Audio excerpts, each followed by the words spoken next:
In May 1976, while visiting her sister in California, a 25-year-old stepped out for a quiet evening walk and never returned. A breakthrough in forensic genealogy revealed the identity of her perpetrator and brought answers to a mystery of nearly 50 years. Karen Percifield was born on October 12, 1950. She was a native of Oregon, Ohio. Her parents, Mildred Parrish and Bruce H. Percifield, raised her in a modest, loving home. Karen grew up alongside her three sisters, Kimberly, Lynn, and Ann. At 25 years old, Karen had gone to visit one of her sisters in California, but this visit would be her last. Karen had no idea that her decision to travel that day would lead to devastating consequences. On May 20th, 1976, while visiting her sister, Karen stepped out for a walk in the evening and never returned. As hours turned into days, concern grew, and the search for Karen intensified. 8 days later, on May 28th, deputies in Santa Cruz County were dispatched to a scene near Aptos Village Park in response to reports of a suspicious demise. There, lying in the brush, was the body of a young woman. The body was soon identified as that of Karen Percifield. The confirmation of her identity brought an unbearable weight to her grieving family, shattering any remaining hope that she might be found alive. The cause of demise pointed immediately to foul play, and the case was swiftly ruled a slaying. The investigators worked tirelessly in the days following the discovery, combing through evidence and interviewing anyone who might offer a lead. But despite their efforts, the case grew cold. More than 40 years after the crime, in 2019, the Santa Cruz County Sheriff's investigators made the decision to revisit the cold case. Advances in forensic technology offered new hope, and several pieces of evidence collected from the original investigation were submitted to the California Department of Justice Bureau of Forensic Services. From this effort, a male DNA profile was successfully developed. However, the momentum was short-lived. When the profile was run through existing criminal DNA databases, there was no match. The individual was not in the system, and once again, investigators found themselves without a name, only a genetic fingerprint without a known source. Determined not to let the case grow cold again, the Santa Cruz County Sheriff's Office took another step forward. In the fall of 2023, they submitted the forensic evidence to Othram. Using forensic-grade genome sequencing and genetic genealogy methods, Othram was able to build a comprehensive DNA profile from the evidence. This allowed investigators to trace the suspect's family lineage and narrow down possible matches. The new approach, combining science with genealogical research, led to a long-awaited breakthrough. In early April 2025, the investigators were able to name Richard Somerhalder as the individual responsible for ending the life of Karen. Back in 1976, during the initial stages of the investigation, Somerhalder had already caught the attention of authorities. He was considered a person of interest, but at the time, there simply was not enough evidence to move forward with charges. Just a few months after Karen's case was opened, in September 1976, Somerhalder was arrested in connection with two other cases in Santa Cruz County. 31-year-old Vicki Radig and 21-year-old Mary Gorman. The charges solidified suspicions about his violent tendencies.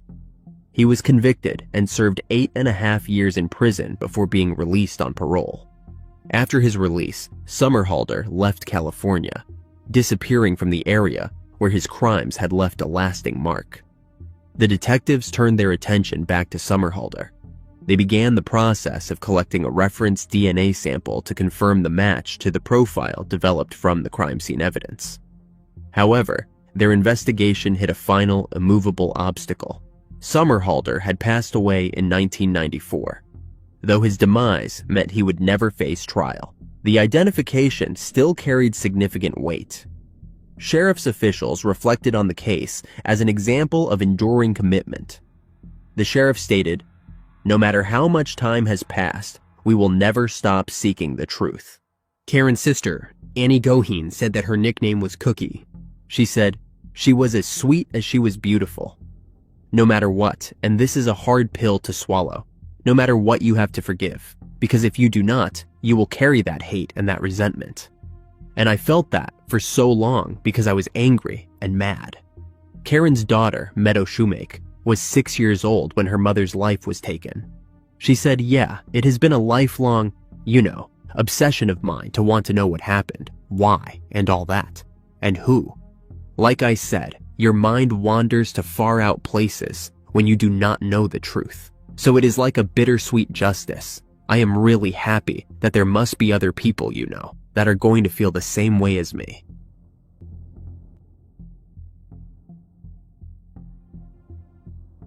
In August 2018, a woman's lifeless body was discovered in Spain. It would take years for a breakthrough fingerprint match to identify the woman.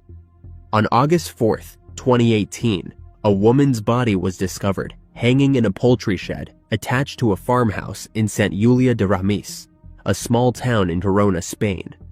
The discovery shocked the local community, as the body appeared to have been there for some time. The woman, whose appearance seemed out of place in the isolated location, had no identification documents on her, and local residents did not recognize her. Upon closer inspection, the investigators found a tattoo on the woman's left forearm that read "Success" in Hebrew. This detail stood out, as it was a unique and personal mark, potentially offering a significant lead. However, despite efforts to trace the tattoo's meaning or connection, the investigation turned up no immediate connections to anyone in the area or beyond. The autopsy revealed that the cause of demise was hanging, and based on the evidence, the demise was initially ruled that she ended her own life. There were no signs of foul play or external injuries, which led investigators to believe that it was self-inflicted. Despite the conclusion, the circumstances surrounding the discovery remained suspicious. The local police, alongside forensic experts, attempted to piece together any possible clues that might reveal the woman's identity. They looked into missing persons cases across Spain, hoping to find a match, but nothing seemed to connect the dots. Despite efforts to circulate her image and gather information from the public, no one came forward with information that could help solve the case. The investigation was slow, compounded by language barriers and international complications, and unfortunately, the case went cold. In October 2024, 6 years later, Interpol launched the Identify Me campaign, an international initiative designed to solve the mystery surrounding the identities of 46 women found deceased under unexplained circumstances across Europe.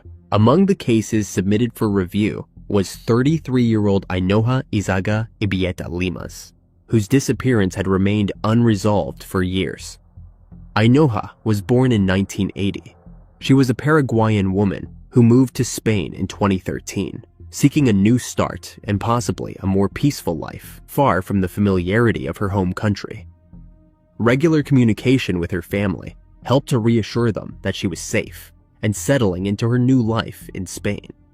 However, this routine came to a halt in mid-2018 when her family noticed the sudden and unexplained break in contact. They grew increasingly concerned, trying to reach out through multiple channels, but their efforts were met with silence. As weeks passed without any word from Ainoha, her family's worries deepened. Her brother, unable to uncover any explanation or trace of her whereabouts, took the brave step of reporting her disappearance to the Paraguayan authorities in late 2018. The missing persons report prompted authorities to investigate Ainoha's sudden disappearance, but the case was met with challenges from the start. Given the fact that she had moved to Spain years prior, the international scope of the situation made it harder to track down any leads. Spanish authorities, recognizing the significance of Ainoha's case, submitted her details as part of the initiative, hoping the Identify Me campaign would offer new leads and the potential for identification. In March 2025, a breakthrough came when a fingerprint match was found in Paraguay's national database. Paraguayan authorities, while revisiting Ainoha's case, managed to match the fingerprints from the body discovered in Sant Julià de Ramis with those in their national database. The discovery marked the first successful transcontinental identification under the Identify Me program. While the mystery of her identity was solved, questions about how Ainoha ended up in such an isolated location and whether she truly ended her own life continued to haunt both her family and investigators.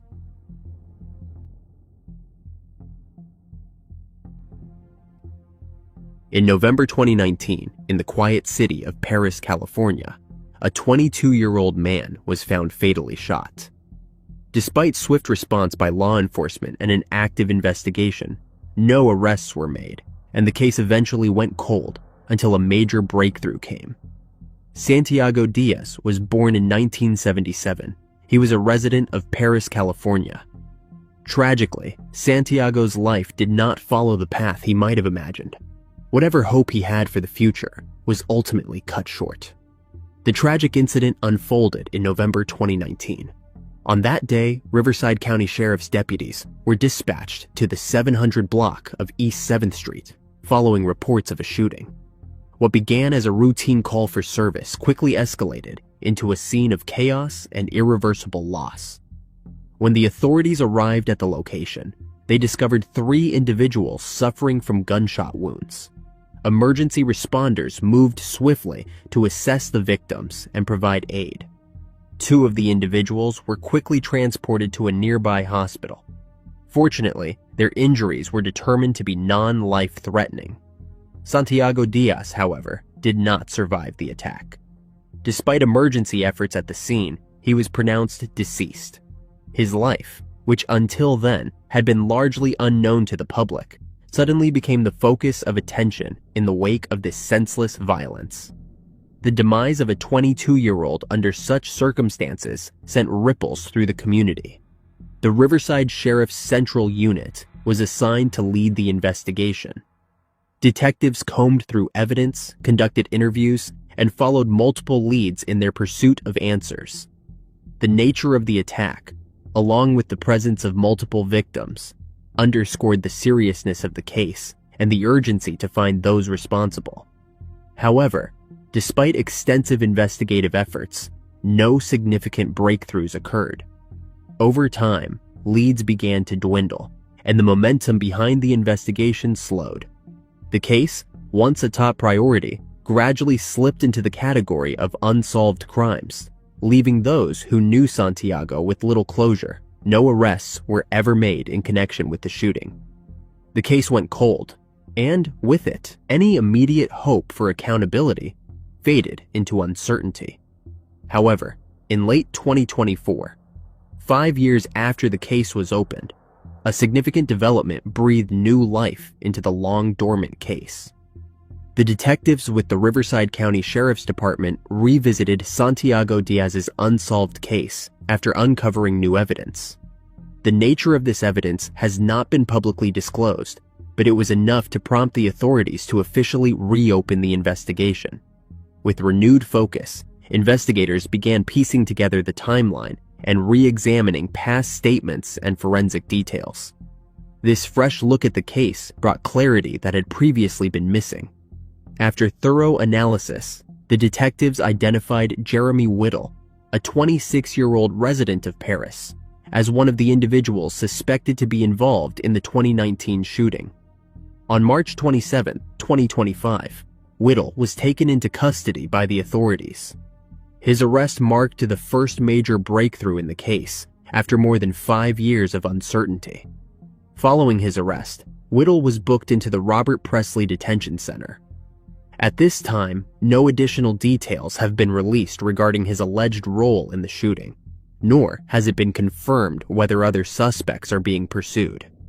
Still, the arrest represented a critical turning point in an investigation that had once appeared to be at a standstill. The case remains active and ongoing. Investigators continue to search for more answers, aiming to piece together the full story of what happened on that November day in 2019. Anyone with information about this investigation is urged to contact Riverside County Sheriff's Department, Master Investigator S. Denham or Master Investigator V. Magana of the Central Unit at 951-955-2772.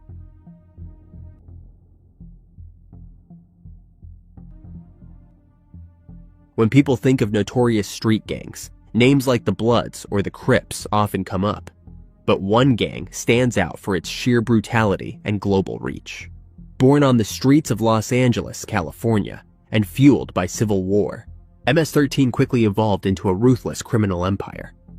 Known for their savage tactics, wielding machetes, carrying out ritualistic slayings, and enforcing loyalty through fear, this gang does not just dominate neighborhoods, it decimates them. From extortion and illegal substance trafficking to human smuggling and public executions, their crimes span continents. This is not just a gang, it is a transnational menace. Mara Salvatrucha, commonly known as MS-13, is an international criminal gang that originated in Los Angeles, California during the 1980s. It was established by Salvadoran immigrants who had fled the brutal civil wars in Central America. These immigrants settled primarily in the neighborhoods of Pico, Union, Westlake, and Rampart. Despite escaping violent conflict in their homeland, Salvadorans arriving in the United States throughout the 1970s and 1980s were largely refused asylum and instead classified as undocumented immigrants. This legal status forced many to enter the country without documentation, leading them to concentrate in urban centers with large undocumented populations like Los Angeles. Initially, MS-13 was not a criminal enterprise, but rather a loose group of young Salvadoran immigrants who shared a love for heavy metal music. However, living in a city rife with gang activity and racial hostility, especially toward undocumented immigrants, placed the Salvadoran community in a vulnerable position.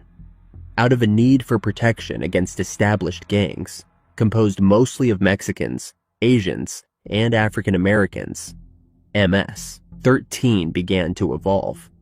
Over time, it transformed into a gang with a mission to defend its own members. Some early members incorporated elements of Satanism into the group, and while that influence has waned, traces of it remain in the gang's symbols. The gang's transformation into a more structured and dangerous criminal organization was accelerated under the leadership of Ernesto de Ras. As a former member of Salvadoran Special Forces, de Ras had received training in Panama from the United States Green Berets.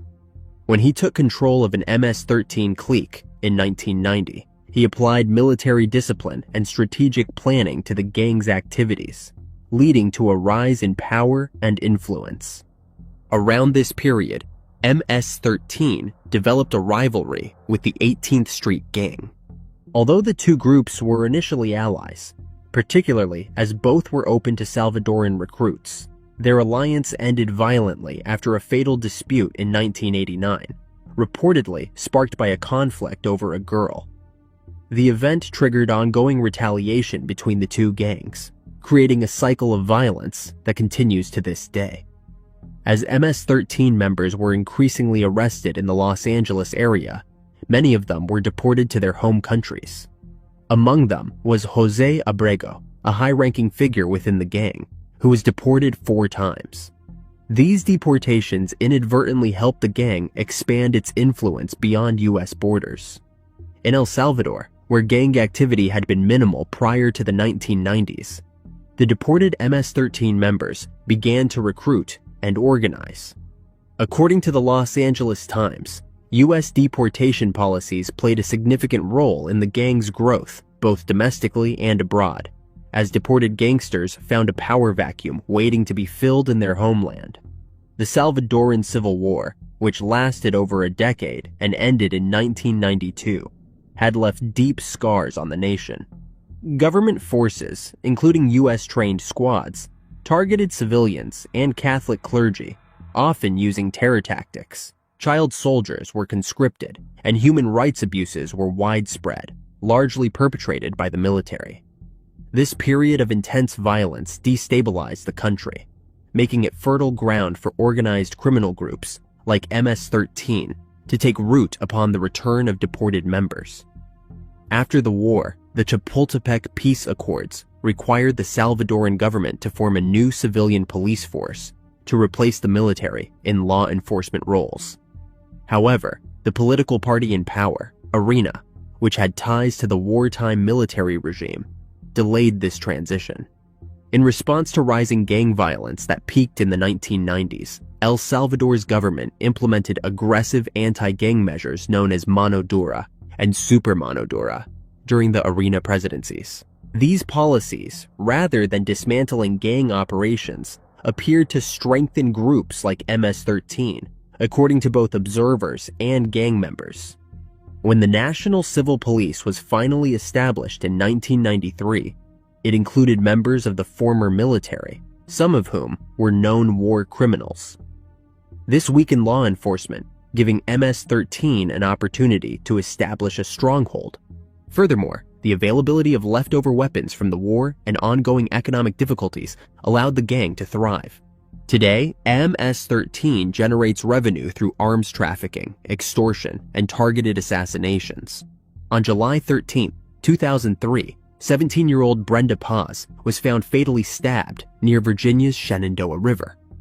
Formerly affiliated with MS-13, she had turned informant for the FBI, providing details about the gang's criminal operations. Pregnant at the time of the crime, Brenda's life was ended by individuals she once considered friends. Just over a year later, on December 23, 2004, one of the most brutal MS-13 attacks occurred in Camelicon, Honduras, when gang members opened fire on a civilian bus, taking the lives of 28 people, mostly women and children.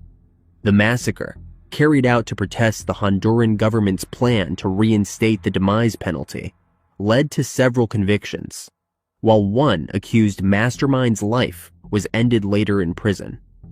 Also in 2004, the FBI established the MS-13 National Gang Task Force in the United States, aiming to disrupt the gang's operations through cooperation with local law enforcement and deportation efforts, an approach that inadvertently aided MS-13's international spread.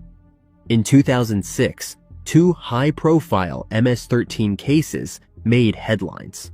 On May 13th, Ernesto "Smokey" Miranda, a founding member who had since renounced gang life and begun studying law, was slain at his home in El Salvador.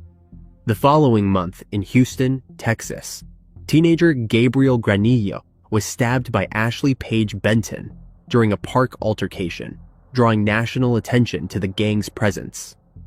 In New York, Julio Chavez allegedly ended the life of a man in 2007 after mistaking him for a Bloods member due to the red sweatshirt he wore. That same year, Connecticut's Vietnam Veterans Memorial was defaced with MS-13 graffiti and racial threats. In June 2008, Edwin Ramos, a 21-year-old MS-13 member, fatally shot Anthony Bologna and his two sons in San Francisco after a minor traffic dispute. The authorities believed that the family was wrongly identified as rival gang members.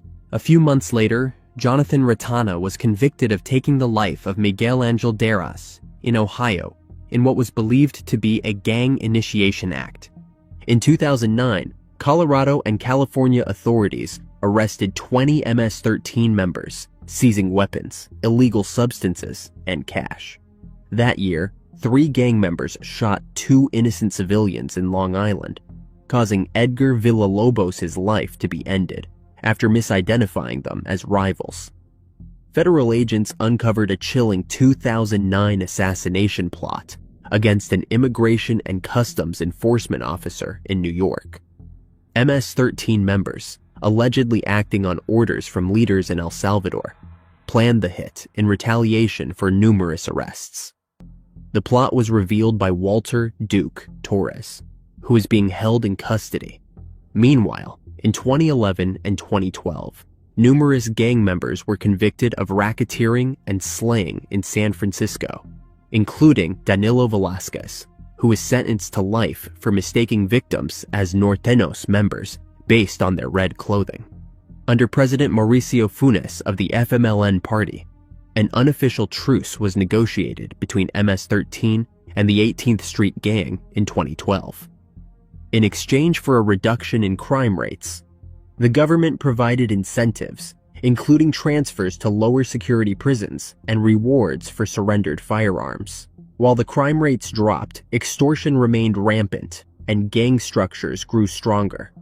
Public disapproval of government leniency and lack of transparency led to the truce's downfall when Salvador Sanchez Corén, also of FMLN, took office in 2014 and reinstated hardline tactics.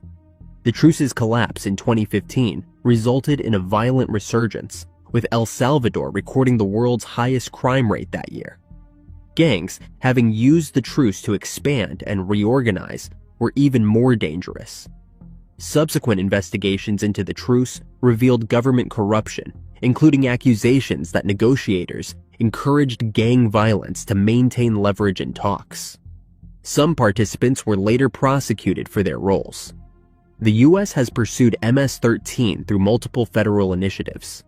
Operation Community Shield and coordinated international crackdowns have led to thousands of arrests. In 2012, the U.S. Treasury classified MS-13 as a transnational criminal organization, imposing sanctions on its leaders, including the imprisoned Elmer Canales Rivera. On Long Island, MS-13's brutality persisted, with cases like the alleged 2010 execution of a 2-year-old child and his mother, and the 2015 slaying of Jonathan Cardona Hernandez by William Castellano over suspected gang affiliation. From 2016 to 2018, a series of brutal crimes tied to MS-13 members underscored the gang's ongoing threat. These included the luring end of Jordi Mejia in Maryland using a fake Facebook account, the case of Raymond Wood in Virginia, and the 2011 crime against Julio Matute by Walter Gomez in New Jersey, who later fled but was apprehended in Virginia. Further operations, such as Operation Raging Bull in 2017, saw hundreds of arrests across the U.S. and Central America. The Houston authorities arrested 2 MS-13 members for holding 3 girls hostage and subjecting them to prolonged abuse. That same year, the Center for Immigration Studies documented 506 MS-13-related criminal cases in the U.S. from 2012 to 2018. In 2018 and beyond, law enforcement continued to dismantle high-level MS-13 operations. East Coast gang leader Miguel Angel Correa Diaz was arraigned on conspiracy charges in New York, prompting retaliatory threats against police. That same year, Carla Morales escaped GPS monitoring after helping lure Jose Villanueva to his end. She was eventually captured in 2023 and accepted a 30-year sentence. In 2020, the U.S. Justice Department pursued the end-of-life penalty against Elmer Martinez for the case of 2 minors in Virginia. In 2021, terrorism charges were brought against 14 imprisoned MS-13 leaders in El Salvador. One high-profile target is Yulan Adonai Arjaga Carrillas, alias Porky, the alleged MS-13 leader in Honduras. He was added to the FBI's 10 most wanted list in 2021 with a $100,000 reward. In 2023, U.S. authorities increased the bounty to $5 million and sanctioned him under a federal executive order. Other fugitives include MS-13 members wanted by the FBI and DHS, some of whom have been captured and deported, while others remain at large. MS-13's presence in political discourse has been especially prominent in U.S. Republican narratives. Although MS-13 represents less than 1% of U.S. gang members, its violent reputation has made it a focal point in debates over immigration and sanctuary city policies. Despite claims of a surge, official data has not supported these assertions. MS-13 continues to engage in illegal enterprises, including illegal substance trafficking, extortion, and violent crimes, both in the U.S. and Central America. On April 25, 2025, 45-year-old Juan Carlos Rivas Morellera, Stocky, a high-ranking member and leader of MS-13, was sentenced to life. On April 29th, the last of 7 MS-13 gang members has been sentenced for a double slaying in 2022. 31-year-old Hector Ramirez Cuervo was sentenced to 30 years in federal prison. In April 2007, in Frederick, Colorado, a frantic child's knock at a neighbor's door revealed a tragic secret that her mother is laying unresponsive in the bathroom with a fatal stab wound to her chest. The case went cold, leaving the family in a painful limbo that stretched on for nearly 18 years. Jessica Bejarano was born on January 6, 1982, and lived in the town of Frederick, Colorado. By the age of 25, she was already a wife and a mother. She shared her home with her husband, Daniel Bejarano, and together they were raising their 2 children. On April 6, 2007, a disturbing scene unfolded. Jessica's young daughter, overwhelmed and confused, went to a neighbor's house seeking help. She told the neighbor that her mummy is not waking up. Alarmed by the child's words and sensing something was terribly wrong, the neighbor rushed to the Bejarano residence to check on Jessica. Upon entering the house, the neighbor was met with a horrifying sight. Jessica's lifeless body was found in the bathroom, and the reality of the situation quickly became clear. This was not a medical emergency, but a possible crime scene. The neighbor wasted no time and immediately alerted the local authorities.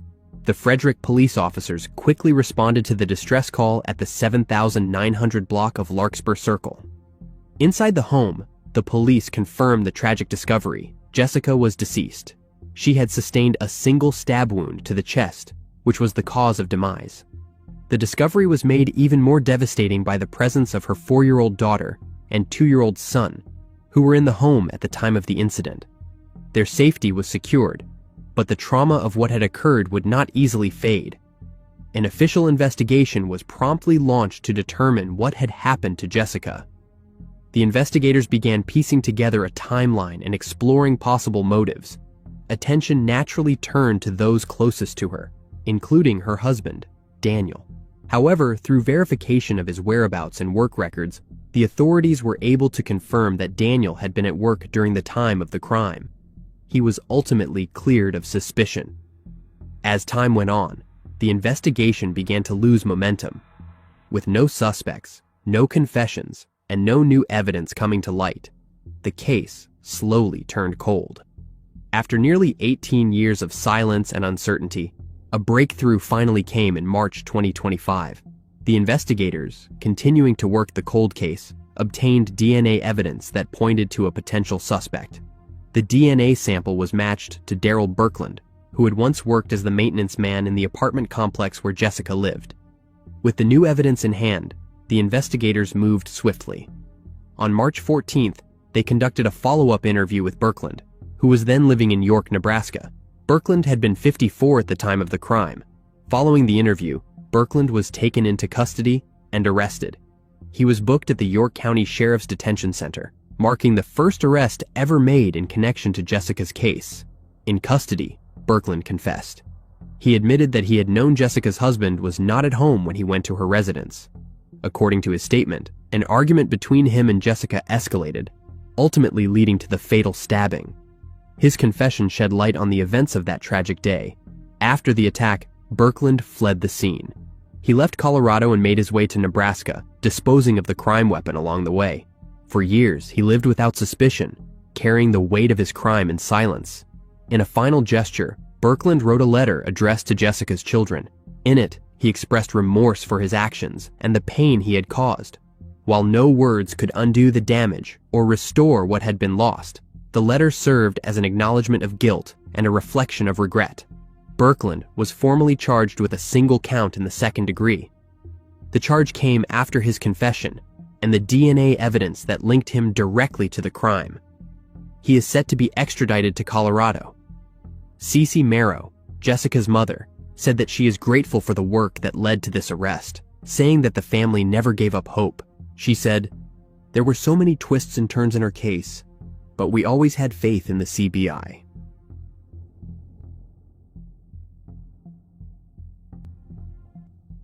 In April 1983, a 23-year-old woman left a Carpentersville, Illinois bar and was never seen again. A breakthrough in this case would only come more than 4 decades later. Karen Schepers was born and raised in Sycamore, Illinois, where she attended Sycamore High School. At 23 years old, she was employed as a computer programmer at First Chicago Bank Card. She lived alone in her own apartment. she was going through personal challenges, including the recent end of her engagement and a strained relationship with some of her family members, notably her father and stepmother. On April 16, 1983, Karen suddenly vanished. That evening, she had gone out with approximately 20 co-workers to a bar called PM Bentley's, located in Carpentersville. Witnesses confirmed that she was seen inside the bar, but left on her own around 1 a.m. local time. Earlier that month, Karen had ended her engagement with her fiancé. However, there were no immediate signs that she was in any kind of danger. Following her disappearance, the authorities and her loved ones began searching for clues, but no activity was detected on her bank accounts or credit cards after that night. This raised concerns that she had not left voluntarily or planned to be gone for long. Karen's car, a yellow 1980 Toyota Celica with the license plate XP8919, was also missing. Despite initial efforts from law enforcement and her family, no physical evidence or substantial leads emerged. The investigators canvassed areas near the bar and surrounding locations, but were unable to locate her car or determine her whereabouts. Friends and relatives distributed flyers and appealed to the public, hoping someone might have seen something unusual that night. However, these efforts yielded no concrete information, and the case went cold. After some years went by, it was discovered that on the night of her disappearance, Karen had invited her former fiancé to join her and her co-workers at the bar. He declined the invitation, and in the course of the investigation, he underwent and passed a lie detector test. Further into the inquiry, it emerged that Karen had lived in an apartment that was previously rented by Thomas Urlacher. Urlacher had once been suspected in a separate missing person case, the 1976 disappearance of Barbara Gluckert. Despite this connection, Urlacher, who passed away in 2004, was never officially named as a suspect in Karen's case. The case then again went cold. In March 2025, 42 years after the crime took place, renewed efforts were made to bring the decades-old case back into public awareness. The Elgin Police Department's Cold Case Unit launched a podcast titled Somebody Knows Something. The podcast aimed to generate fresh leads while offering the public deeper insight into unsolved cases like Karen Schepers. It also explored several theories about what might have happened to her, including the possibility that she had driven off the road and into a body of water. One of the podcast's focal points was the idea that her car, and possibly her remains, could still be submerged somewhere nearby. Acting on this theory, the police collaborated with Chaos Divers, an Illinois-based search and recovery group. Using sonar technology, they investigated several potential locations where a submerged vehicle might be found. Their work focused on bodies of water in and around Elgin, Illinois, where Karen had last been seen. On March 25th, a major breakthrough finally occurred. The authorities located a yellow 1980 Toyota Celica submerged in the Fox River in Elgin, matching the description and license plate of Karen's missing vehicle. Inside the vehicle, the investigators discovered skeletal remains and sent it for analysis. The detectives said that they were even able to uncover some of Karen's items. Among the items was a birthstone ring that she wore and the metal part of her 1977 class of Sycamore High School tassel.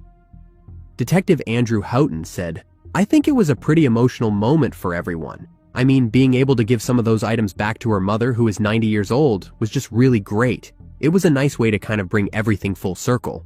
While her relatives welcome any new updates on the case, Karen's brother, Gary Schepers, said that the effort may be a couple of years too late. He said, "God bless them for that.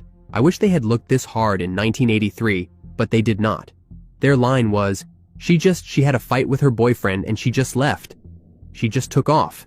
You know, she will probably be back." Gary said that he remembers their father searching for her by plane after she went missing, but he does not remember the investigators doing as much as they are today to find his sister. As for what happened to Karen, the detectives said that they are still looking into it.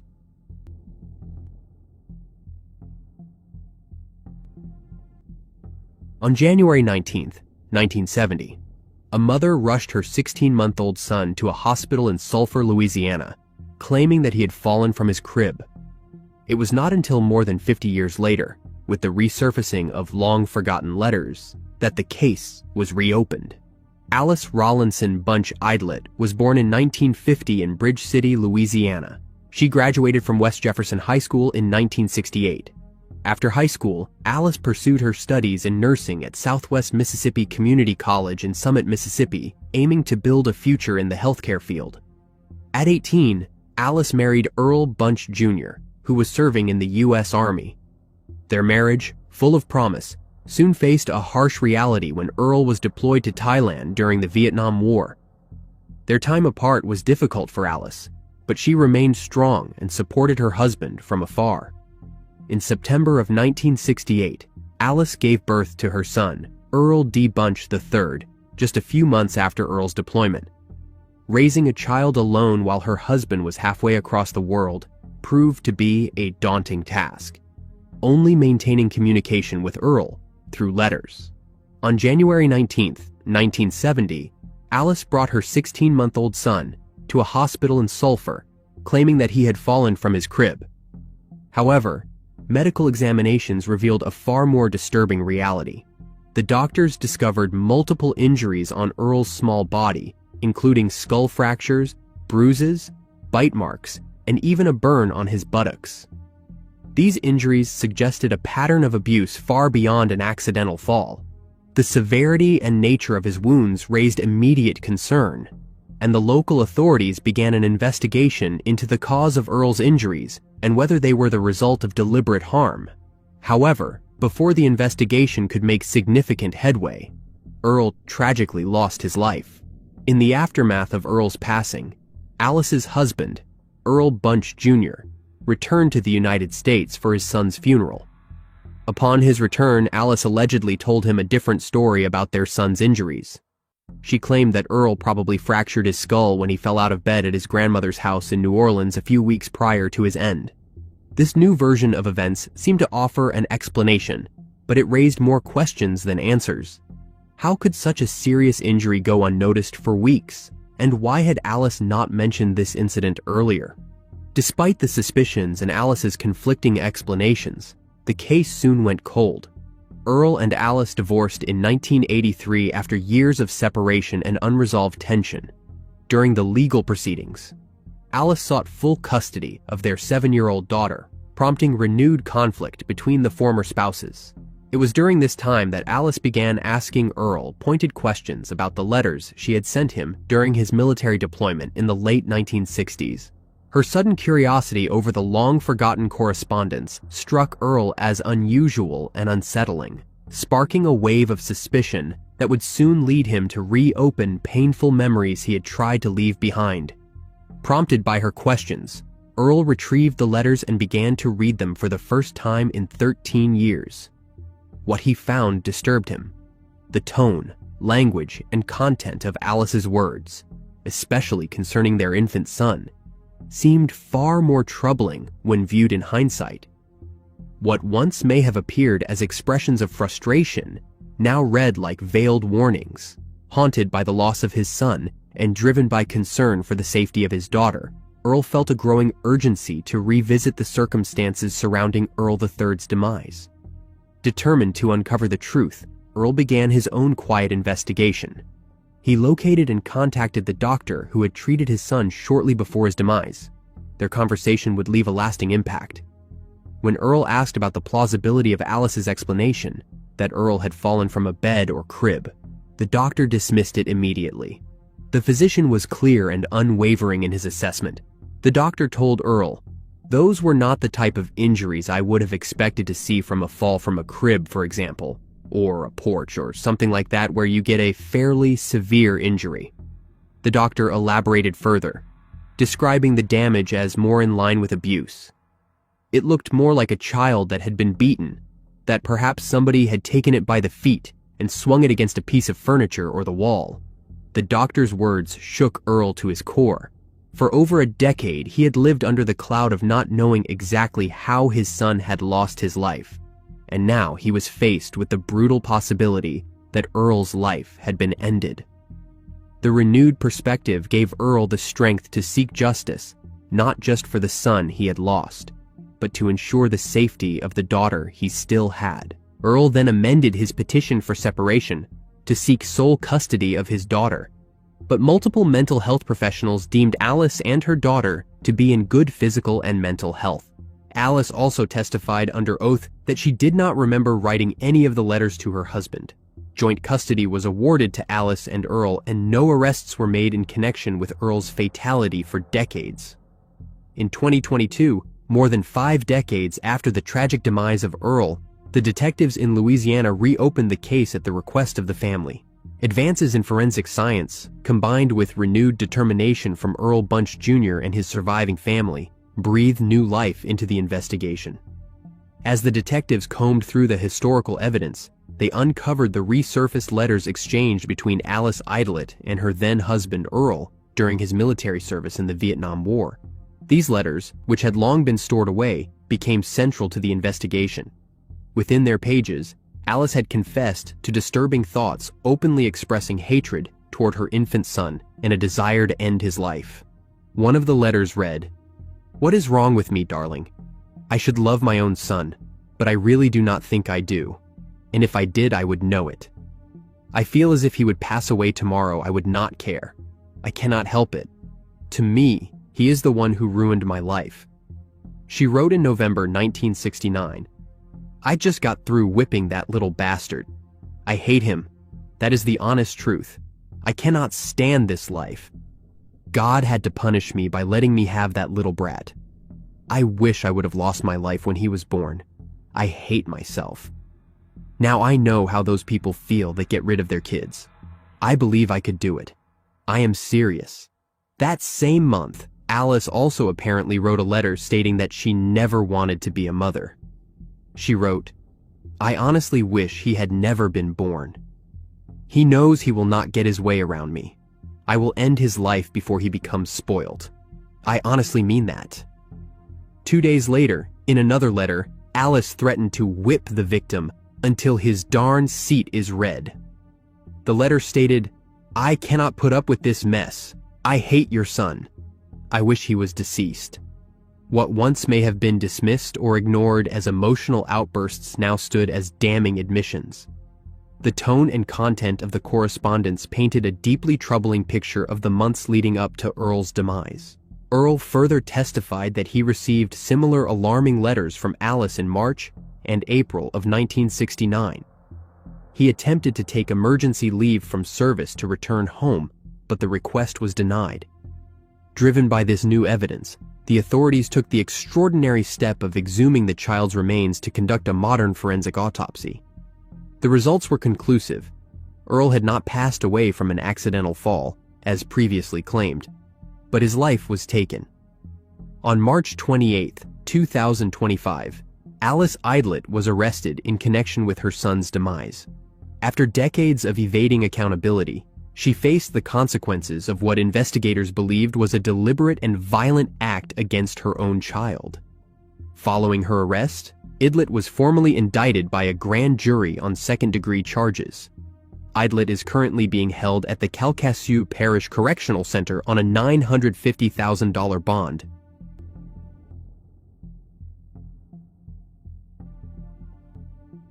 In June 2007, a concerned father looked through the bedroom window of his daughter's apartment in Minot, North Dakota, only to discover a nightmare. Anita Knutson was born on September 22, 1988, in Orange County, California. When she was just 5 months old, she was adopted by Gordon and Sharon Knutson, who would go on to raise her as their own. The Knutson family lived in Anaheim, California, where Anita spent her early years. During her freshman year of high school, the family relocated to Butte. She later graduated from Velva High School in 2006. Following graduation, Anita enrolled at Minot State University, where she pursued a major in elementary education. Her passion for teaching was evident in her academic choice, and she worked hard to balance her studies with part-time jobs. Anita was employed at Vanity, a retail store located in the Dakota Square Mall, and also worked at a local hotel to support herself in between classes. Anita shared her apartment with a roommate named Nicole Rice. Although the two lived in close quarters, their relationship was not always smooth. Over the weekend leading up to June 4, 2007, Anita suddenly fell out of contact with her family. Her mother, Sharon, grew increasingly concerned after multiple calls went unanswered. With worry mounting, her father, Gordon, decided to drive to Minot that afternoon to check on his daughter. Upon arriving at her apartment, he noticed Anita's car was still in the parking lot, but the door to her unit was locked, and there was no response when he knocked repeatedly. As the situation became more alarming, Gordon reached out to the property manager for assistance in accessing the apartment.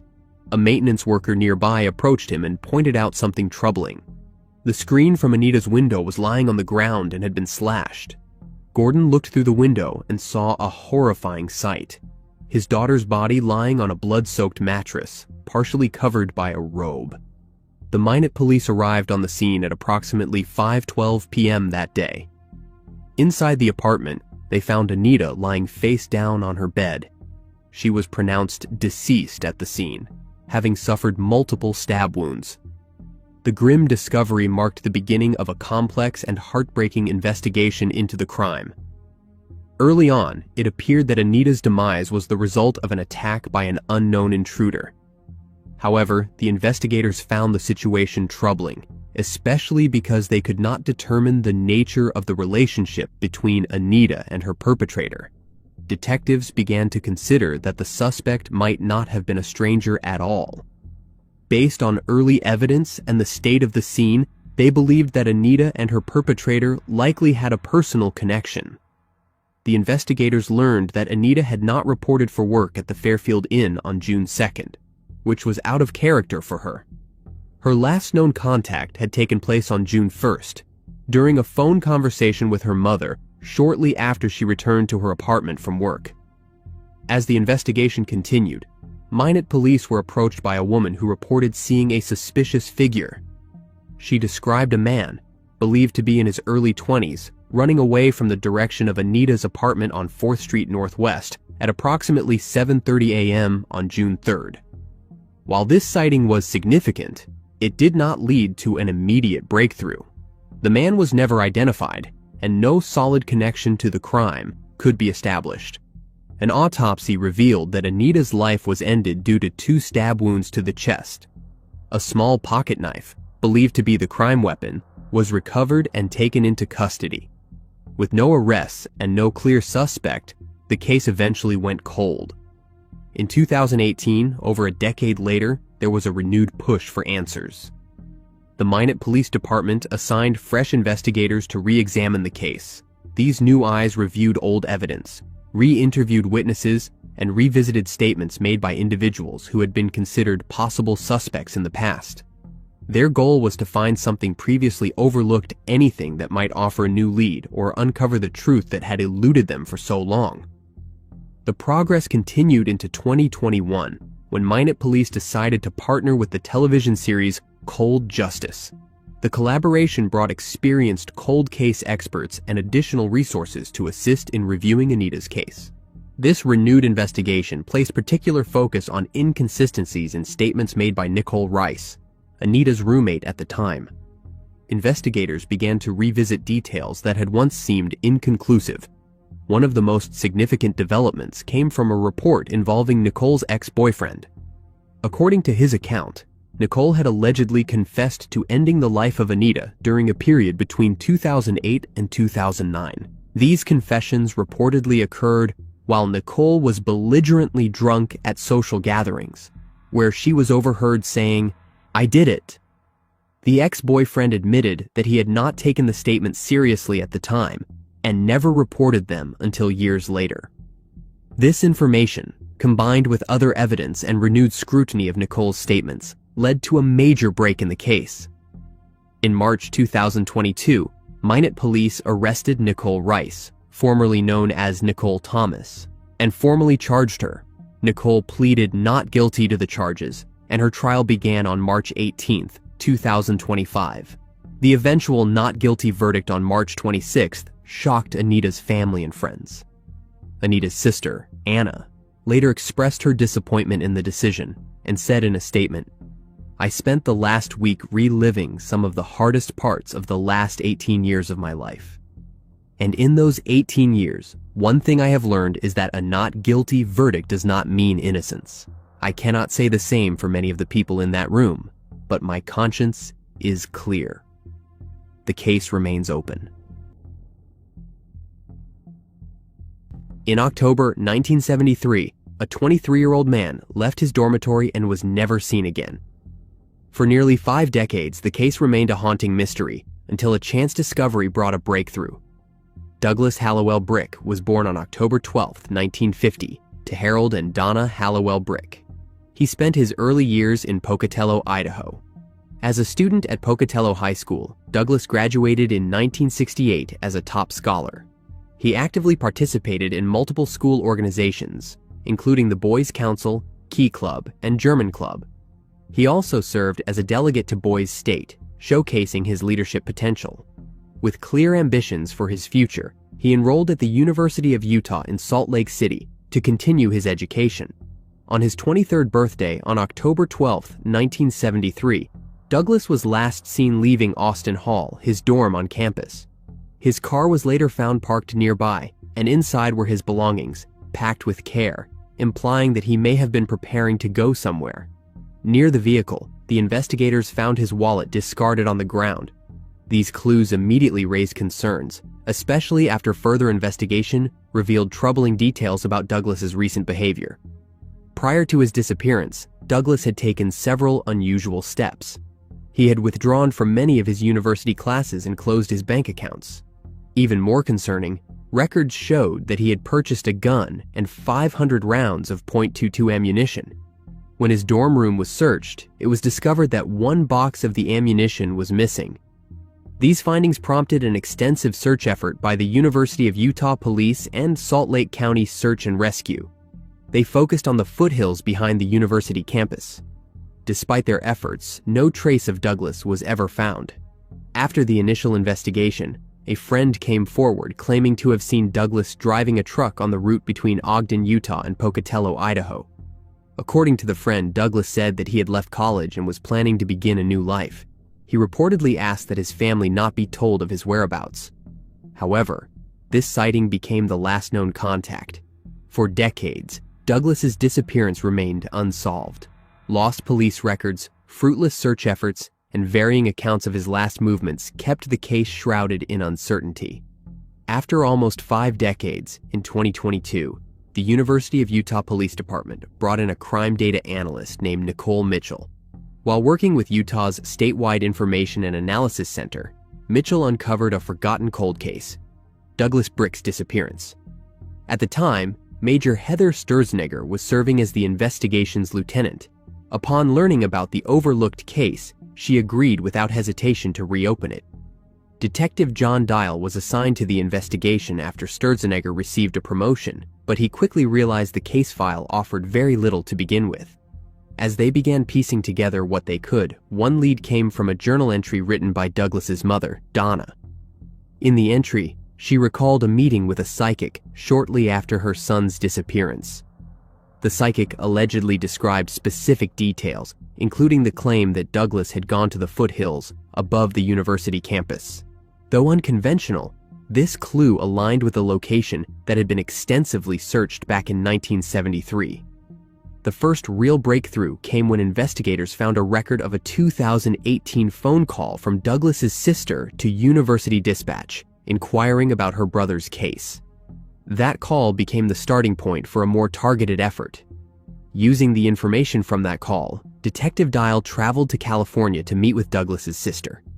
During the visit, she provided a DNA sample via cheek swab, hoping it would help identify her brother if he had ever been listed as a John Doe in the national system. The sample was submitted for comparison, but the results yielded no matches. Despite the setback, Douglas's sister also provided Dial with contact details for his girlfriend at the time of his disappearance. The woman was living out of state and offered helpful background about Douglas, although nothing concrete emerged to suggest a new direction for the search. Months passed without a breakthrough, and the case remained unsolved until October 2024. That month, a group of hunters stumbled upon human remains, specifically skull fragments, in the foothills near the University of Utah. The discovery was immediately flagged, and DNA testing was ordered. In May 2025, the results came back with a match to the DNA sample provided by Douglas's sister. At last, the decades-long mystery of what happened to Douglas had a definitive answer. The remains were his. Following the DNA confirmation, the University of Utah police formally closed the case, even though it could not be confirmed how he lost his life. On May 3, 2025, Douglas's family was notified of the results. The family said in a statement, "We never stopped hoping for answers about Doug's disappearance. We are relieved to finally have some answers." After 52 years, this result, while sad, is nothing short of a miracle.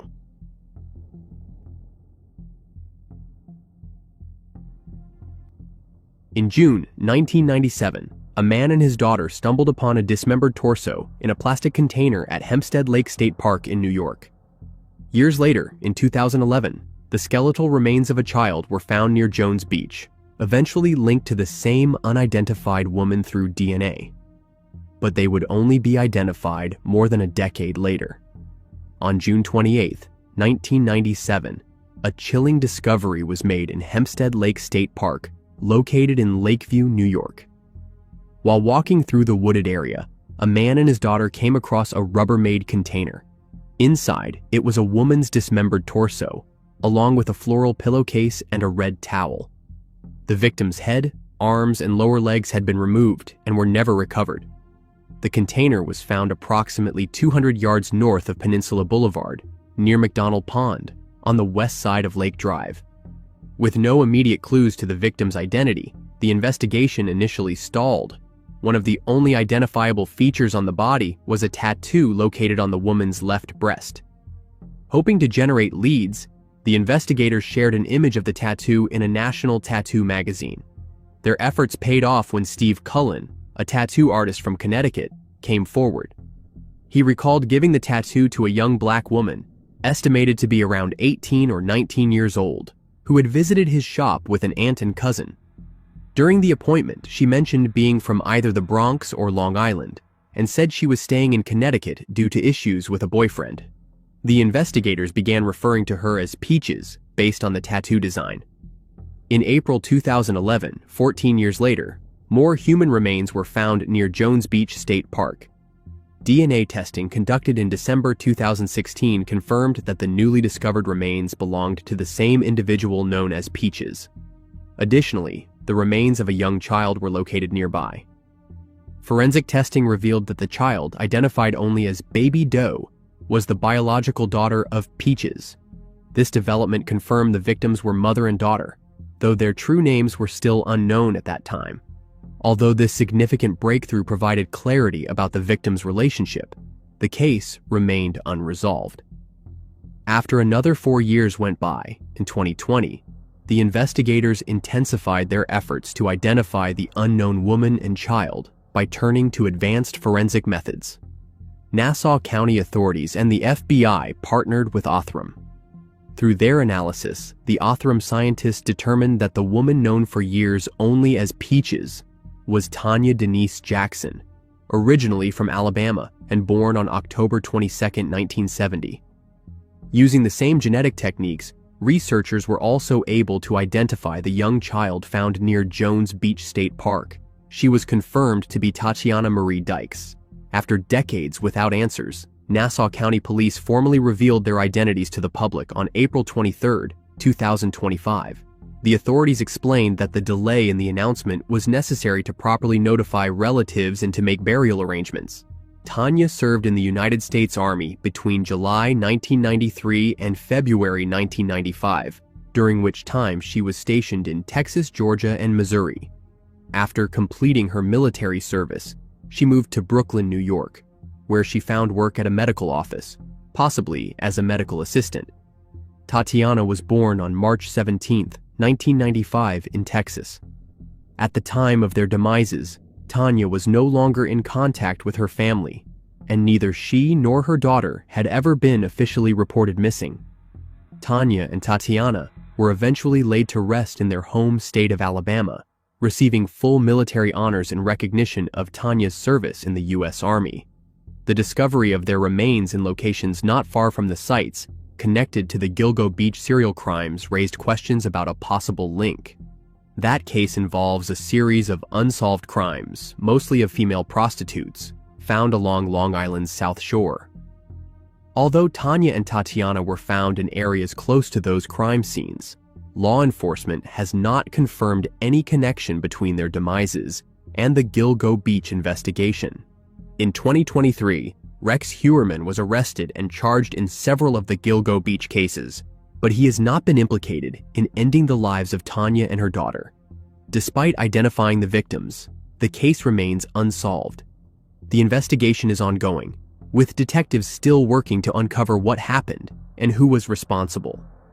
The authorities continue to appeal to the public for any information that could help bring the case to a close. A reward of $25,000 is being offered for details that lead to an arrest and conviction. Law enforcement is particularly interested in speaking with anyone who may have interacted with Tanya during her time in Brooklyn.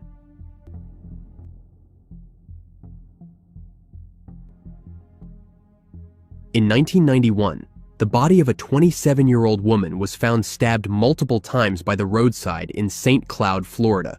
Thanks to advances in DNA technology, the perpetrator was discovered and arrested. Julia Sue Wilbanks was born in 1964 and originally came from Elaine, Arkansas. She grew up in a financially stable environment, but her life took a turn when she relocated to Osceola County, Florida. In Florida, Julia became entangled in prostitution and struggled with illegal substance addiction. Julia was last seen in the McLaren Circle area of Kissimmee, Florida. She was reportedly walking through the neighborhood, though it remains unclear where she was headed. That brief sighting would be the last time anyone saw her alive. On September 23, 1991, her lifeless body was discovered off Neptune Road, roughly half a mile west of what is now Old Canoe Creek Road in St. Cloud. The discovery was made by a group of motorists who noticed her remains and flagged down a passing police officer. Julia had been deceased for over 24 hours by the time the authorities arrived. The crime was brutal. She had been stabbed approximately 17 times, with fatal wounds inflicted to her heart. The investigators immediately launched an inquiry into her case, collecting physical evidence and attempting to piece together her final movements. However, the investigation faced immediate hurdles. Although a possible suspect's blood was found on the shorts Julia was wearing, the technology at the time limited the scope of DNA comparisons. Throughout the 1990s, the evidence was tested multiple times against various individuals, but no match was ever made, as the case eventually fell into the category of unsolved cases. In 2012, after 2 decades, the investigators took a renewed step in Julia's cold case by submitting the unknown DNA profile to a company that specialized in genetic genealogy. For years, this method produced no solid leads, but the case remained active in the background, waiting for science to catch up to the evidence. By early 2025, the genetic genealogy search finally produced a breakthrough, identifying a primary suspect, Gene Stuller. The investigators learned that Stuller had lived near Julia's last known address back in 1991, placing him in close proximity. All that remained was to confirm whether his DNA matched the profile found on the victim. The detectives then began a period of surveillance, watching for an opportunity to collect his DNA without direct confrontation. In March 2025, the authorities obtained a crucial piece of evidence: a straw discarded by Stuller that contained his DNA. Testing confirmed a match. On April 21st, Stuller was arrested at his home in Apopka, Florida, where neighbors said he had lived for about 2 decades. He was charged in the second-degree slaying and with disturbing a deceased body. Despite the shocking nature of the charges, many residents in the area were stunned, having known Stuller as a friendly and outgoing man. One neighbor described Stuller as a nice fella and expressed disbelief that someone they had lived beside for years could be accused of such a crime. Stuller remains in custody as the investigation moves forward. The St. Cloud Police Department emphasized that justice delayed does not have to mean justice denied, especially as new tools allow them to revisit evidence with fresh precision.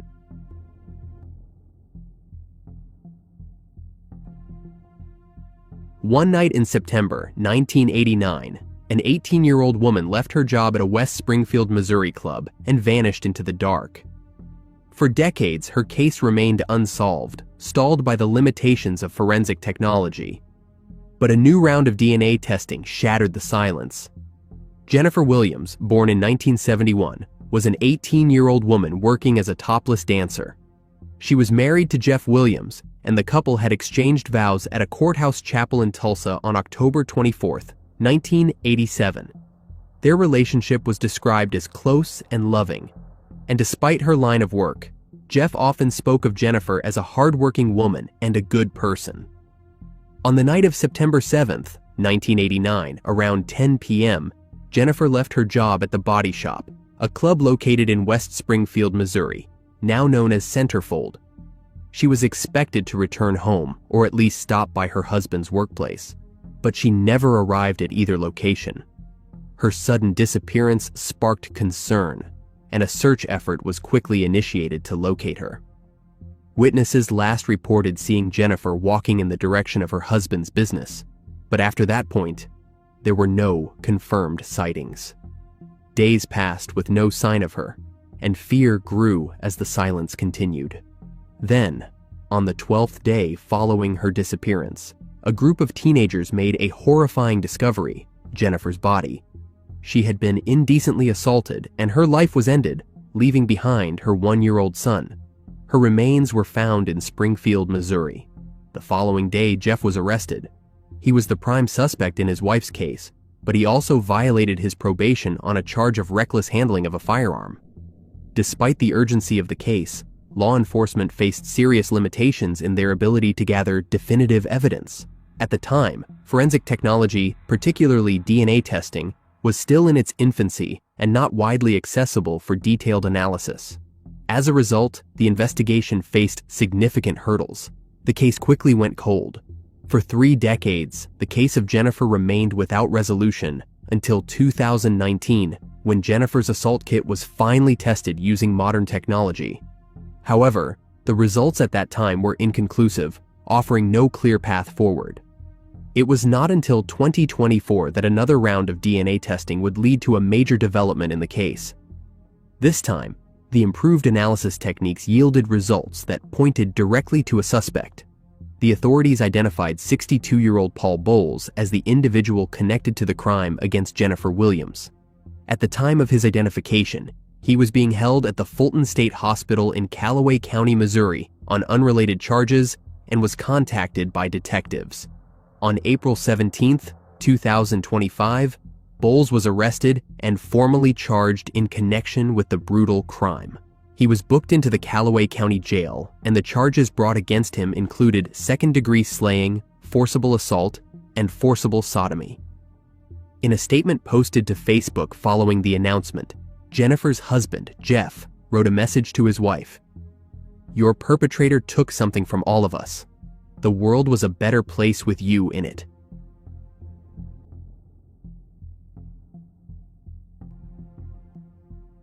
In the early hours of February 9, 2005, a cab driver picked up 3 passengers in Brooklyn, New York. Hours later, his body was discovered. Nearly 2 decades later, a breakthrough came when advancements in DNA technology uncovered new evidence. Mureed Hussain was born in 1970 in Pakistan. At 35 years old, he lived in Brooklyn, New York, with his wife Asma and their 2 young sons, Huzaifa and Safwan. Mureed had previously worked in construction but shifted to cab driving when jobs in his trade became scarce. Seeking to provide for his family, he took up an overnight shift with a local Brooklyn livery service, a position he had held for only 3 weeks. In the early hours of February 9, 2005, Mureed accepted a fare from 3 men who requested transportation from Brooklyn to Enfield, Connecticut. Later that same morning, the officers from the Windsor Locks Police Department were dispatched to the intersection of South Main Street and School Street in Connecticut, where a deceased male was reported. The victim was identified as Mureed Hussain.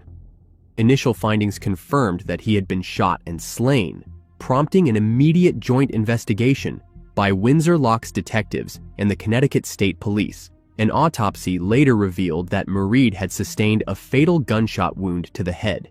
Just days after the discovery of his body, on February 12th, his minivan was located abandoned, back in Brooklyn. The vehicle's location raised more questions about the sequence of events and whether his assailants had returned to the city after the incident.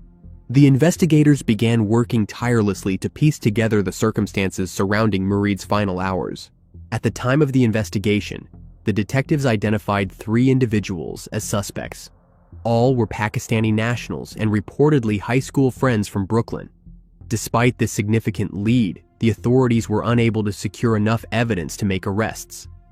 Compounding the challenge, the suspects had already left the United States, severely hindering further investigative efforts. As a result, the case lost momentum and ultimately went cold.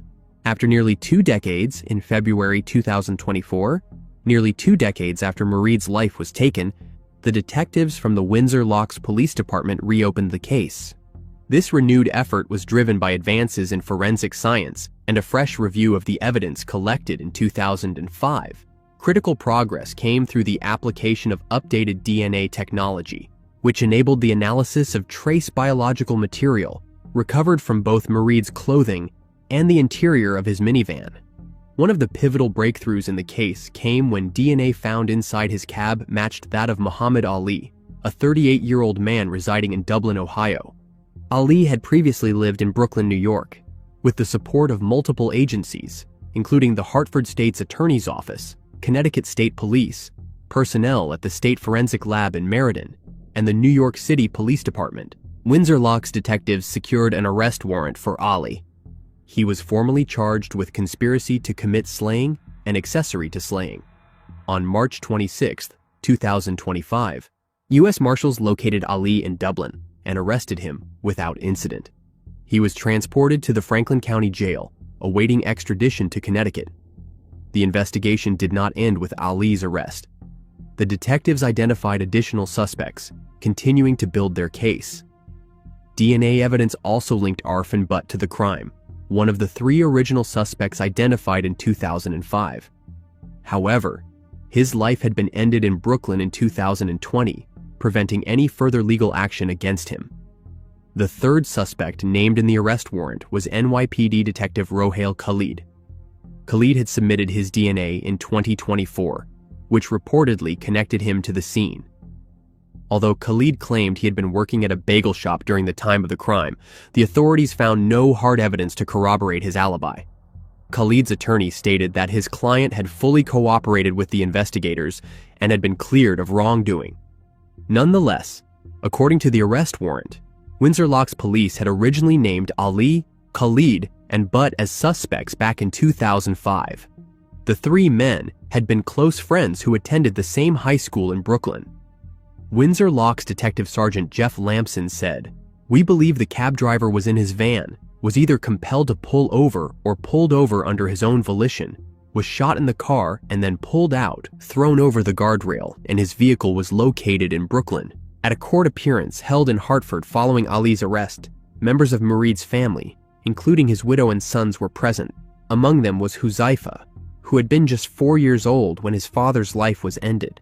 Now an adult, he expressed his appreciation for the investigative efforts, stating, "We are grateful for the work of the PD and the efforts of everyone involved to bring our family some peace." 21-year-old Safwan Mureed said he is trying to sort through mixed emotions of gratitude and grief. He said, "We had lost hope.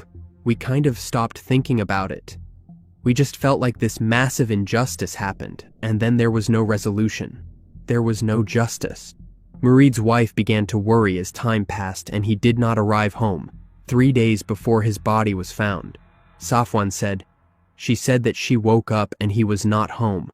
She was not that worried, she just assumed he was out working. But time keeps passing, and then eventually she starts getting worried. She started calling and he was not picking up. She was calling other people in the family. They did not know where he was either." Safwan also said, "I do not have any memories. my brother. The only memory he has was in the funeral home. His body was being taken back to Pakistan to be buried there, and someone held him up to see. That is the only thing he can recall. Safwan said the following of seeing Ali in court. I never felt that angry. To tell you the truth, I did not want to see his face. I did. He looked pathetic. I really mean it. He looked disgusting. Muhammad Ali is currently being held on a $1 million bond. The prosecutors consider him a flight risk due to his earlier departure to Pakistan shortly after the crime, a move that had initially helped him evade justice for nearly 20 years. In February 1977, a young mother was found lifeless in the back seat of her own Volkswagen Beetle, parked at an unfamiliar apartment complex in San Jose, California. For 48 years, the case remained cold. Jeannette Ralston lived a quiet life marked by hard work and dedication to her young son. In her early 20s, she relocated to the Bay Area, determined to create a more stable and promising future for her family. At just 24 years old, she was focused on rebuilding her life and providing for her child. Everything changed on February 1st, 1977.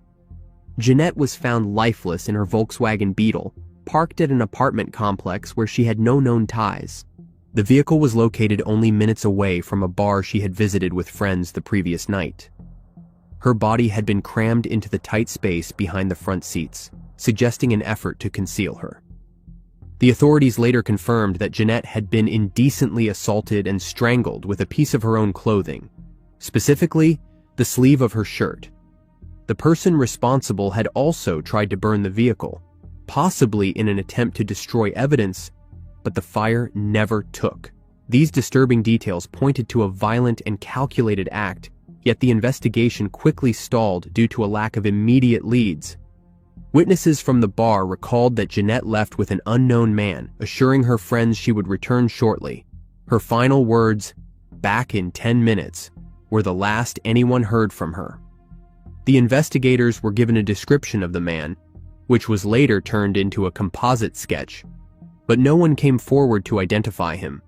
A carton of Eve cigarettes was retrieved from the vehicle, among other items, yet the limited forensic tools of the time hindered deeper analysis. Despite the evidence gathered early on, the case eventually went cold. Nearly 5 decades passed without answers. The investigators from the Santa Clara County District Attorney's Cold Case Unit, working alongside the San Jose Police Department, took another look at the evidence from the 1977 crime scene. This time, they applied modern forensic methods that had not been available during the initial investigation. Their re-examination led to a breakthrough. A fingerprint on the pack of Eve cigarettes was reanalyzed and stood out as a potential lead. In August 2024, the fingerprint was matched to Willie Eugene Sims, a 69-year-old man living in Ohio.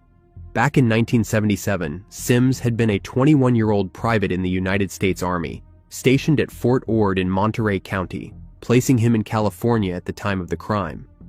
The investigators traveled to Ohio to obtain a DNA sample directly from Sims.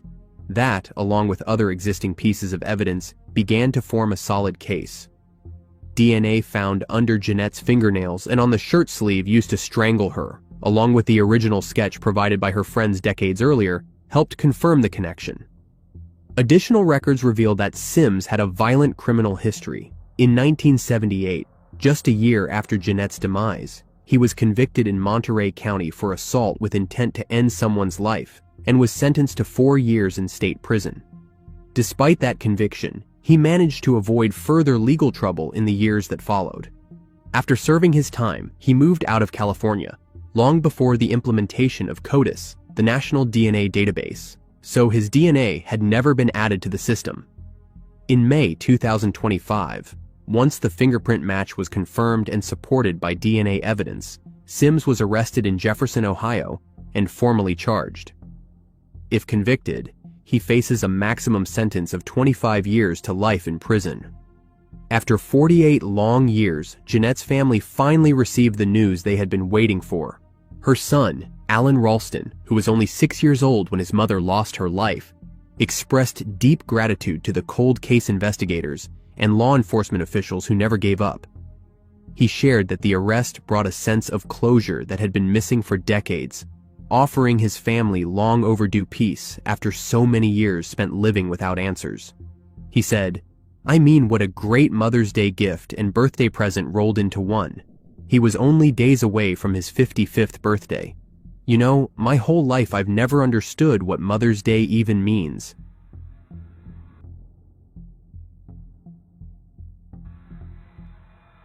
In August 1987, a husband returned to his quiet home in High Ampim, Northern California, to find his wife mysteriously missing. An anonymous package containing some of her skeletal remains were received, but decades would pass before this case was solved. In February 1993, a man walking along the beach at Trinidad Head on the California coast came across a human skull. At the time, the authorities were unable to identify the remains.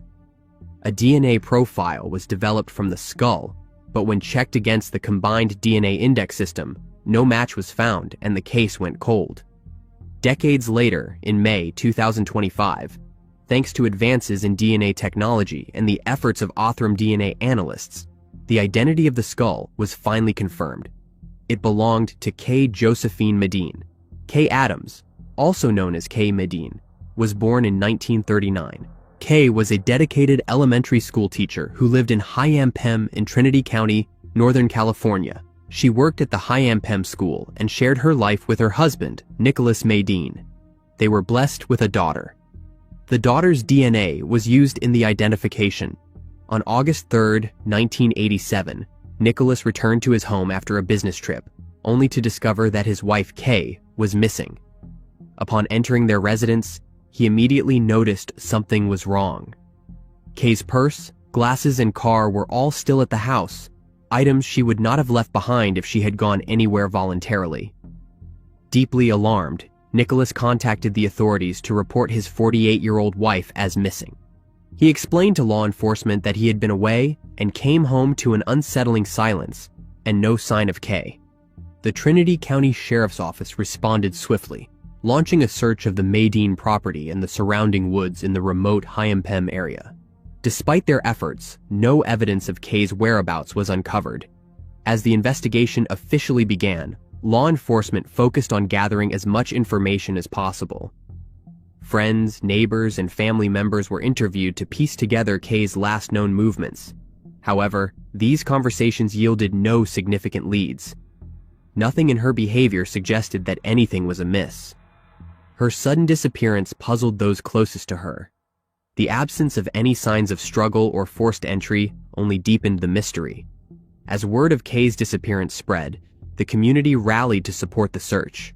Volunteers combed the rugged terrain surrounding the Medin home, navigating the dense forests and steep slopes of the Trinity Mountains. Despite the challenging environment and their best efforts, no trace of Kay was found. Each day that passed without answers only added to the growing sense of unease.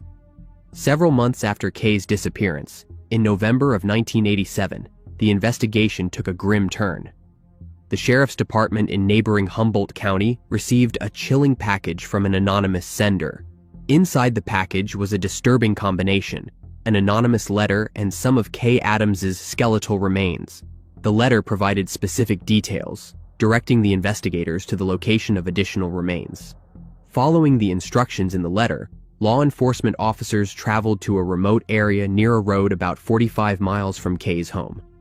There, they discovered more skeletal remains, believed to be connected to the missing teacher. These findings offered the first concrete physical evidence since Kay had vanished months earlier.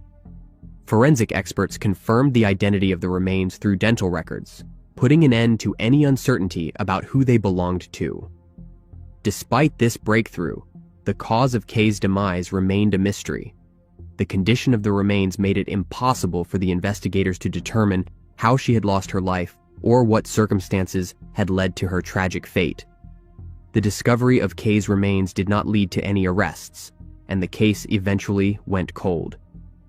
In 1988, a certificate was officially issued for Kay. This legal step acknowledged her demise, despite the fact that she was still legally classified as a missing person. Finally, in 2025, the skull found in 1993 was identified.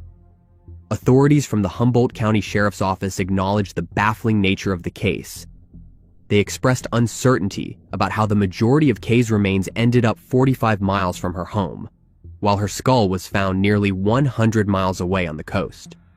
Nicholas, Kay's husband, passed away in 2018. Throughout the investigation, the police have stated that they do not consider him a suspect in her demise. The police have appealed to the public for any information that could shed light on Kay's disappearance and demise. They hope that someone, somewhere, might hold a crucial piece of information that can finally help solve the case.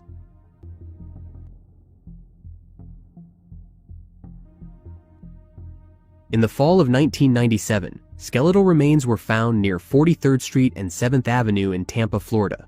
For more than 28 years, the identity of the man remained a mystery. Alongside the remains, the investigators found a valid resident alien card and social security card, offering a glimmer of hope in identifying the individual. However, that hope quickly faded as attempts to trace relatives or verify the documents hit an end. The cause of demise remained unknown, and with no clear direction, the investigation stalled. Even the involvement of the Mexican consulate in November 1997 yielded no helpful information. At the time, the authorities struggled to determine whether the man's demise had been natural, accidental, if he ended his own life, or if it is the result of foul play. For more than 28 years, the skeletal remains remained nameless. Despite periodic reviews, no new evidence surfaced, but recent advancements in forensic science have sparked renewed interest in forgotten cases like this one. The Hillsborough County Medical Examiner's Office, once limited by the technology of the 1990s, has embraced the growing field of DNA analysis and forensic genealogy. In early 2024, the Hillsborough County Medical Examiner's Office took a decisive step forward by reopening the decades-old case. This renewed effort came through a collaborative initiative with U.S. Customs and Border Protection's Missing Migrants Program and the Mexican Consulate. Rather than relying on forensic genealogy, the investigators employed routine DNA testing to pursue any potential familial connections. Their efforts paid off when they located a woman in Guanajuato, Mexico, who turned out to be the sister of the unidentified man. A cheek swab collected from her in August 2024 provided a long-awaited DNA match to the skeletal remains discovered in Tampa nearly 30 years earlier. In May 2025, with that DNA match, the authorities were able to confirm the identity of the deceased as Rodolfo Barcenas Guerrero. This breakthrough ended years of uncertainty, finally putting a name to the man whose remains had languished in anonymity since 1997. The Mexican consulate quickly stepped in to facilitate the next steps, working to ensure that Rodolfo's cremated remains would be returned to his family. Despite confirming his identity, the precise circumstances of his demise remain unsolved. The cause and manner of demise, originally deemed undetermined in 1997, still elude investigators today. Whether Rodolfo lost his life as a result of natural causes, an accident, or under more suspicious circumstances is something that remains a mystery.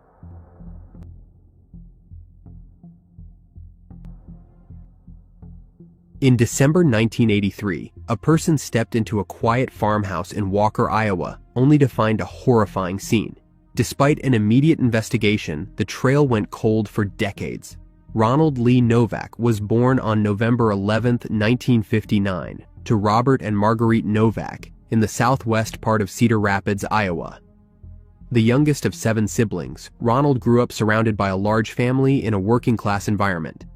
He attended Jefferson High School and graduated in 1978. As the years passed, Ronald remained close to his roots. By the early 1980s, he had settled in a rural area near the small town of Walker, just outside Center Point, Iowa. There, he found work in construction and mechanical repair, relying on his hands and practical skills to make a living. The peaceful countryside offered him the solitude he appreciated, and he led a relatively low-profile life. Despite his preference for privacy, Ronald maintained close ties with his family and a tight circle of friends. By December 23, 1983, Ronald was anticipating the holidays.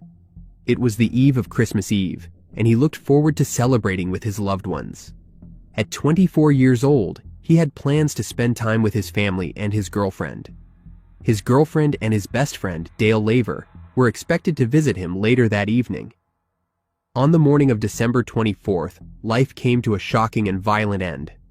A friend arrived at Ronald's home, only to discover a gruesome scene. Ronald was found deceased in an unheated room of the house, the victim of what appeared to be a robbery or burglary gone horribly wrong. His hands were bound behind his back, and his body showed signs of brutal trauma. He had been beaten repeatedly with 2 hammers and a golf club. Both weapons were still lying near his body, and he had been shot once in the upper right arm with a .22 caliber handgun. The brutality of the crime was jarring, but perhaps even more heartbreaking was the sight of Ronald's 3 loyal dogs. They huddled around his lifeless body in the frigid room, visibly shivering as they tried to offer him warmth, refusing to leave his side. The friend, shaken by what he saw, wasted no time and quickly alerted the local authorities. When the police officers arrived at the scene, they immediately recognized the magnitude of the violence that had taken place. An investigation was promptly launched. As the detectives surveyed the scene, they noted the signs of a fierce struggle. Blood was splattered throughout the room, indicating that Ronald had fought back. Nearby, his cordless telephone lay discarded near the golf club and hammers, as if he had attempted to call for help but was overpowered. His wallet was missing, a detail that pointed to theft as a motive. According to Ronald's brother Don Novak, Ronald typically carried several $100s in cash, money that was gone.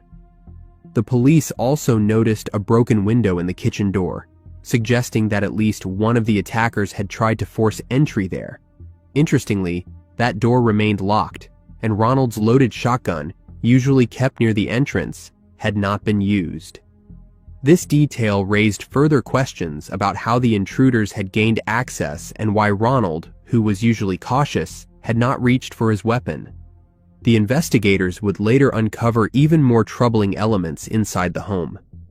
In Ronald's bedroom, officers found a small suitcase containing $32,000 in cash and, nearby, a green duffel bag with $7,650 worth of marijuana. These discoveries introduced new dimensions to the case, suggesting possible motives beyond simple robbery. Still, with strong winds sweeping across the property, any trace evidence, especially footprints left by the perpetrators, was quickly erased. No fingerprints were recovered, and local neighbors reported they had neither seen nor heard anything unusual that night. The autopsy report confirmed the savagery of the attack.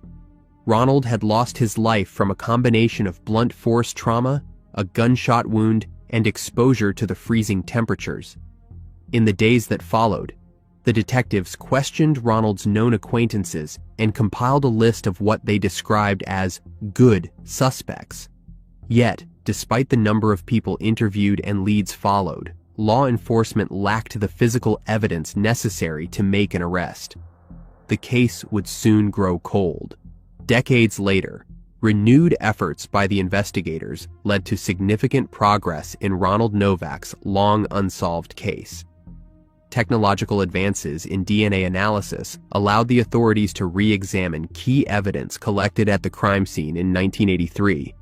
Specifically, preserved blood samples and one of the hammers used in the attack were submitted for modern forensic testing.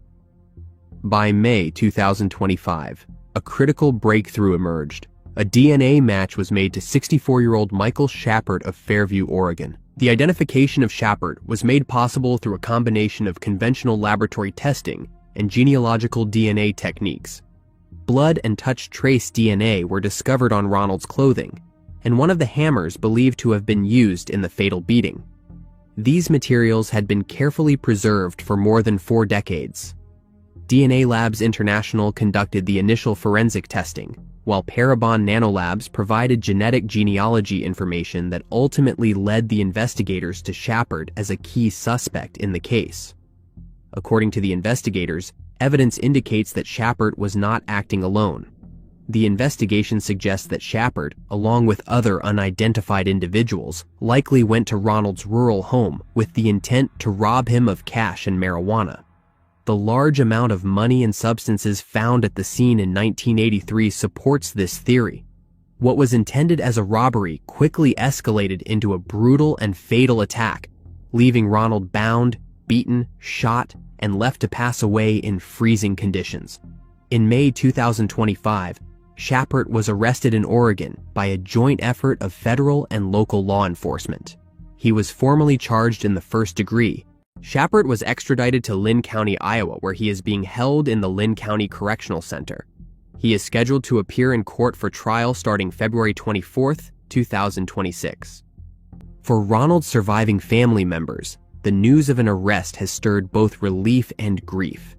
His sisters, who have endured decades without answers, expressed their deep emotional response to the development. One of them said the following, reflecting on the long years of uncertainty and pain: "It takes strength to endure such hardship." While Schepers awaits trial, the investigators continue to pursue leads related to the other individuals believed to have been involved. For Ronald's family, the hope is that full accountability will follow, and that the silence surrounding his demise will finally be broken.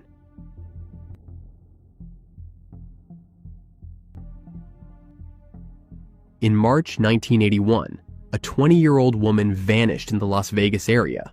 The case would take decades to be solved. Vicki Radig was born in 1961 and spent her childhood in Boulder City, Nevada, not far from the bright lights of Las Vegas. Vicki attended Boulder City High School, where she built lasting connections and quietly moved through her school years with grace. She graduated in 1977. By early 1981, Vicki was 20 years old and had settled into life in the Las Vegas area. She found local employment. At this point in her life, Vicki was in a relationship with Walter Bradley DeMint. Details about the dynamics of their relationship remain limited, but it is clear that they spent time together and were romantically involved. In March 1981, Vicki was reported missing by her family. Concern quickly mounted when it became clear that Vicki had not returned home after going out with her boyfriend, Walter. Her family informed the police that she had last been seen with Walter, prompting the investigators to focus their early efforts on tracing her movements that day. The authorities invited him in for questioning shortly after the report was filed. During the interview, he claimed that the two had gotten into an argument and that Vicki had run off afterward. This explanation immediately raised concerns, but with no immediate evidence to contradict his story, the police had to proceed cautiously. Just 2 days after she was reported missing, Vicki's body was discovered in a remote desert area along Boulder Highway. The grim discovery confirmed her family's worst fears. The police quickly ruled that her life was ended after determining that she had suffered both blunt and sharp force trauma. Walter was named a person of interest early in the investigation. His story raised red flags with the detectives, particularly due to several inconsistencies in his account of the events leading up to Vicki's disappearance. Despite this, the investigators struggled to find physical evidence or witness testimony strong enough to formally charge him. The Henderson Police Department continued to investigate, but revealed little about the direction of their inquiries. They did not confirm whether any other suspects had been identified or seriously considered during the course of the case. With limited leads and no new breakthroughs, momentum slowly faded. Eventually, the case went cold. In 2021, 4 decades after the initial investigation into Vicki's case, new developments began to emerge. DNA swabs taken from her during the original autopsy were re-examined using modern forensic techniques. The testing revealed a match. Walter Bradley DeMint had contributed DNA found on the samples. This discovery marked a pivotal breakthrough in the long-dormant case. The momentum continued into 2022 and 2023 as the investigators submitted additional evidence from the original case for further forensic analysis. This second round of testing reinforced the initial findings, uncovering more DNA linked to both DeMint and Vicki. With these results, the investigators were able to strengthen the narrative that had long pointed to DeMint, but until then lacked the physical proof to support prosecution. Armed with this new evidence, the Henderson Police Department presented their findings to the Clark County District Attorney's Office. In April 2025, after reviewing the forensic results and the history of the investigation, the DA's office agreed with the police conclusions. DeMint was the only viable suspect ever identified in the case. The previously inconclusive suspicions had finally been backed by definitive scientific evidence. However, a crucial detail changed the course of what could have been a renewed legal process. The investigators learned that DeMint had passed away in 2007. His demise effectively closed the door on any possibility of prosecution. Despite this, law enforcement did not view the case as without purpose. The Henderson Police Department notified Vicki's surviving family members of the recent findings.